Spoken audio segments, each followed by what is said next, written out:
Hey everybody, I'm Kathryn with Kathryn Pilates. Today's video is going to be on booty sculpting. I have a few exercises with multiple variations to put you through, so let's go ahead and get started. Today I'm going to be on one loaded blue in the back. If you want it a little spicier, you can take off that blue and throw on a red. I'm going to bring my forearm down, put that large loop into the arch of my top foot. Get right into the middle of that carriage, and I'm going to start by stacking my hips and stacking my knees, making sure I'm nice and stable through the core. My shoulder is down and out of my ear for that shoulder stability, and I'm nice and lifted in that oblique. So everything in the center of the body is already connected, already working together to help this exercise and these variations to be successful. So we're going to open up that top hip, hand on the hip, nice and long in the spine, and I'm going to stamp that heel out towards the foot bar without letting that leg drop, drawing that knee back in. So everything is nice and slow. I'm really staying controlled on the return, not allowing that spring to fling my foot back or my knee back in. Ensuring that I'm nice and tight, staying connected and finding that end point in my leg. Still staying lifted. Nice deep breath. And this is my bend and stretch, just starting to warm things up a little bit, get that hip moving. I'm gonna start to feel that glute get nice and tight back there. And I'd usually go for 12 to 15 reps on each of these variations. It's up to you on what spring load you're on and what feels comfortable in your body. So always listen to yourself. But that's the rep count that I kind of like to go for.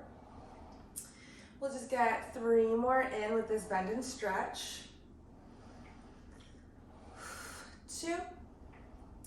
I'm gonna press that foot all the way out, getting nice and long. I'm gonna go for these leg sweeps now. So I'm gonna sweep that top leg forward, right in line with the hip, flex the foot, sweep it back.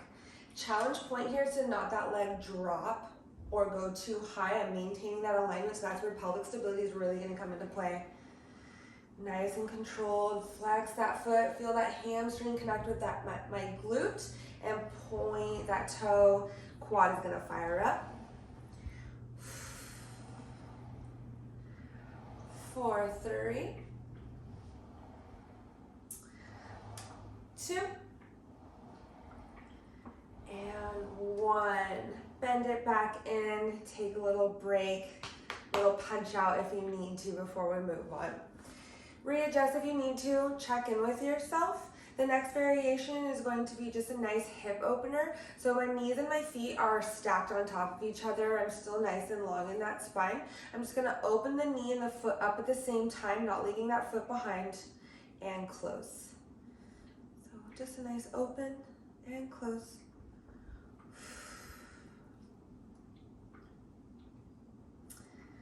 Going for 12 to 15 reps, but I'll just get a few more in here to demonstrate.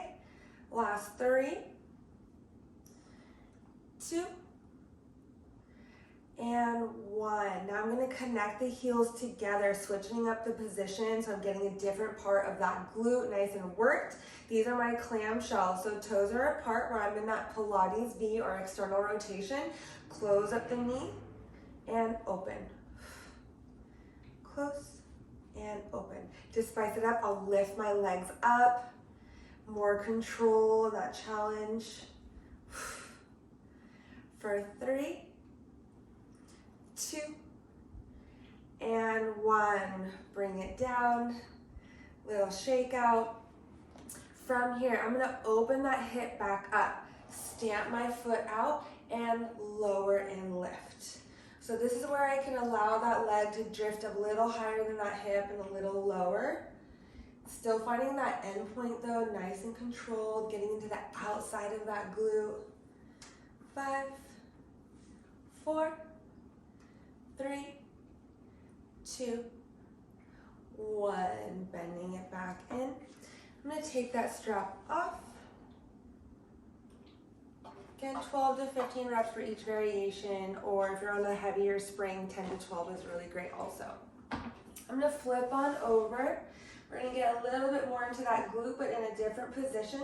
This is more of a progression for your clients or for your classes, so make sure that you read your room and they feel successful along with that exercise, unless this is for your own private practice. Let's get a few little cat-cows. Reset, and then I'll bring my hand down just to prep. Put that strap back into the arch of my foot. Hands will come onto the shoulder blocks. I'm going to push away from those shoulder blades. So I'm really protracting, separating those shoulder blades and rounding out in the spine. My core is drawing in towards my spine, so navel to spine, nice and active and connected here. I'm going to slowly drop that foot down towards the floor, sweeping with my toe across the floor, squeeze to lift. I'm only stopping in the end point of that glute and trying not to collapse and hyperextend. We don't want it to dump into that lumbar spine, keeping it into the glute. So keep that core connected. Feel the hamstring connect to that glute area and then stop right there. That's your range. So we're just going for these leg sweeps. For 4, 3, 2, pushing away from that stabilized hip, try not to dump. Last one, bend it in. We'll get a few bend and stretches here in this position. So challenge to not dump into that outside hip, that stabilizing hip. Still trying to press away and staying lifted. For 5, 4, use that breath. 3, 2, and 1. Bring it back in to meet that other knee. Last variation I'm going to show you is I'm going to come back down to that forearm. Hand can stay onto the shoulder block or down by your side, whatever is comfortable. Opening up that hip again for this, our hydrant kickback. We're going to stamp that heel behind us again. Bring it back in without closing up that hip. So we're slightly twisted in that spine, getting a little rotation in. Really stabilizing strong through the core. Don't let that knee collapse in too far to the chest. Nice and controlled. We're here for 4. Nice deep breath. 3. Might feel that other glute start to work too. 2. 1, and small little circles for our grand finale. 5, 4, ooh, it's burning. 3, 2, 1, reverse it other direction. 5, finish strong. 4, 3, 2, 1, bring it back in. Carefully take off that strap. Glide back in towards that stopper. And that is your booty sculpting exercises for the day. Make sure you give that glute a nice little stretch, get into your figure 4 stretch. Whatever feels good, get both sides. I really hope you enjoyed this video. If you did, feel free to like and subscribe. I'll be coming out with more content each week.